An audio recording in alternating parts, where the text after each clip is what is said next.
Professor K ಭೈರವಮೂರ್ತಿ. Kannada ನಾಡು ಅಸಂಖ್ಯಾತ ವೀರಪುತ್ರರುಗಳಿಗೆ ಜನ್ಮವಿತ್ತ ಪುಣ್ಯಭೂಮಿ. ಅನವರತ ತಾಯಿಯ ಆತ್ಮಾಭಿಮಾನದ ರಕ್ಷಣೆಗಾಗಿ ಯೋಧರಂತೆ ಟೊಂಕ ಕಟ್ಟಿ ನಿಂತ ಕನ್ನಡದ ವೀರಪುತ್ರರ ಪರಂಪರೆಯಲ್ಲಿ ನಾಗಲಿಂಗಸ್ವಾಮಿಯವರದು ಗಣ್ಯಸ್ಥಾನ. ಕನ್ನಡದ ಹುಟ್ಟು ಹೋರಾಟಗಾರ, ಸಾಹಿತಿ, ಪತ್ರಕರ್ತ, ಆಶುಕವಿ, ಕಲಾವಿದ, ವಾಗ್ಮಿ, ಸಂಘಟನಾ ಚತುರ, ಸಮಾಜ ಸೇವಾ ರತ್ನ ಹೀಗೆ ನಾಗಲಿಂಗಸ್ವಾಮಿಯವರದು ಬಹುಮುಖ ಪ್ರತಿಭೆಯ ವ್ಯಕ್ತಿತ್ವ.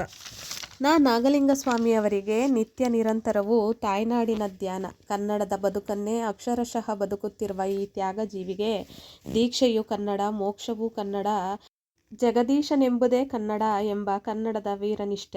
ರಂಗುರು ರಂಗರಾವ್ ಅಂಡ್ ಸನ್ಸ್. ಶ್ರೀಯುತ ನಾಗಲಿಂಗಸ್ವಾಮಿಯವರು ನಾಕಂಡಂತೆ ಕನ್ನಡದ ಕಟ್ಟಾಭಿಮಾನಿಗಳಲ್ಲಿ ಒಬ್ಬರು. ಇವರು ಕನ್ನಡಾಭಿಮಾನ ಕೇವಲ ಸಾಂಕೇತಿಕವಾಗಿರದೆ ಕನ್ನಡ ಕಸ್ತೂರಿಯ ಪರಿಮಳವನ್ನು ಎಲ್ಲೆಡೆ ಹರಡಲು ಸಕ್ರಿಯವಾಗಿ ಅತ್ಯಂತ ನಿಷ್ಠೆಯಿಂದ ದುಡಿಯುತ್ತಲಿದ್ದಾರೆ. ತಮ್ಮ ಕಾರ್ಯಕ್ಷೇತ್ರದಲ್ಲಿ ಕನ್ನಡ ಪುಸ್ತಕಗಳನ್ನು, ಕವನಗಳನ್ನು ಅಳವಡಿಸಿಕೊಂಡಿರುವುದಲ್ಲದೆ ಕನ್ನಡಿಗರಿಗೆ ಹಾಗೂ ಕನ್ನಡ ಭಾಷೆಗೆ ಯಾವ ರೀತಿಯಲ್ಲಾದರೂ ತೊಂದರೆ ಬರಲಿದೆ ಎನ್ನುವ ಸನ್ನಿವೇಶದಲ್ಲಿ ಪ್ರತಿಭಟನೆಯ ಕಾರ್ಯಕ್ರಮಗಳನ್ನು ಸಹ ಏರ್ಪಡಿಸಿ ಇಂತಹ ಕಾರ್ಯಕ್ರಮಗಳ ಮುಂಚೂಣಿಯಲ್ಲಿ ತಾವೇ ಇದ್ದು ಚಳುವಳಿ ಅತ್ಯಂತ ಶಾಂತಿಯುತವಾಗಿ ಮತ್ತು ಶಿಸ್ತಿನಿಂದ ನಡೆಯುವಂತೆ ನೋಡಿಕೊಳ್ಳುತ್ತಾರೆ. ಇವರನ್ನು ಪ್ರಥಮ ಬಾರಿಗೆ ಕಾಣುವ ಯಾರಿಗಾದರೂ ಸರಿ ಇವರ ಕ್ರಿಯಾಪಟುತ್ವದ ಪ್ರಮಾಣ ಅರಿವಾಗುವುದು ಸಾಧ್ಯವಿಲ್ಲ. ಏಕೆಂದರೆ ಇವರ ಸರಳತೆ ಹಾಗೂ ಸೌಜನ್ಯಯುತ ನಡವಳಿಕೆ ಎಂಥವರನ್ನಾದರೂ ಮುಗ್ಧಗೊಳಿಸುತ್ತದೆ. ಎಂತಹ ಒಂದು ಸನ್ನಿವೇಶದಲ್ಲಿಯೂ ಸಹ ತಮ್ಮ ಮಾನಸಿಕ ಸಮತೋಲನವನ್ನು ಕಳೆದುಕೊಳ್ಳದೆ ನಿಷ್ಠುರ ಸತ್ಯವನ್ನಾದರೂ ಸೌಜನ್ಯಪೂರ್ವಕವಾಗಿ ನುಡಿಯುವುದು ಇವರಿಗೆ ಕರಗತವಾಗಿರುವ ಒಂದು ಪ್ರಶಂಸನೀಯ ನಡವಳಿಕೆ. Doctor S. ನಾಗಪ್ಪ, ವಿಶ್ರಾಂತ ಉಪಶಿಕ್ಷಣ ಸಲಹೆಗಾರ, ಭಾರತ ಸರ್ಕಾರ, ನವದೆಹಲಿ.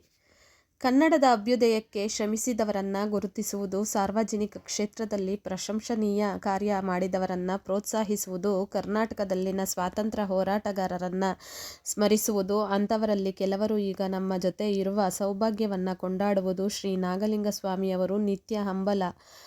ಅಂಥವರನ್ನು ಪ್ರಶಂಸಿಸಿ ಪ್ರಾಸಬದ್ಧ ಕಾವ್ಯವನ್ನು ಬರೆದು ಅಚ್ಚು ಹಾಕಿಸಿ ಕಟ್ಟುಹಾರ ಕೊಟ್ಟು ಹಾರ ಹಾಕಿ ಕೈಮುಗಿಯುವುದು ಇವರ ಸ್ತುತ್ಯಾರ್ಹ ಚಟುವಟಿಕೆ.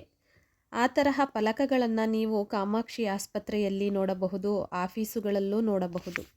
ಬಿ ಗಾರ್ಡನ್ ರಸ್ತೆಯಲ್ಲಿನ ಆಂಜನೇಯ ವಿಗ್ರಹ ಅನಾಥವಾಗಿದ್ದುಕೊಂಡು ಸ್ಥಳೀಯ ಜನರನ್ನು ಒಟ್ಟುಗೂಡಿಸಿ ಸ್ವಾಮಿಯ ಸ್ಥಳಕ್ಕೆ ವಿಧಿವತ್ತಾಗಿ ಒಂದು ಚೌಕಟ್ಟು ಕಟ್ಟಿಸಿ ಭಕ್ತಾದಿಗಳಿಗೆ ದರ್ಶನ ಲಾಭ ಒದಗಿಸಿದ್ದರು.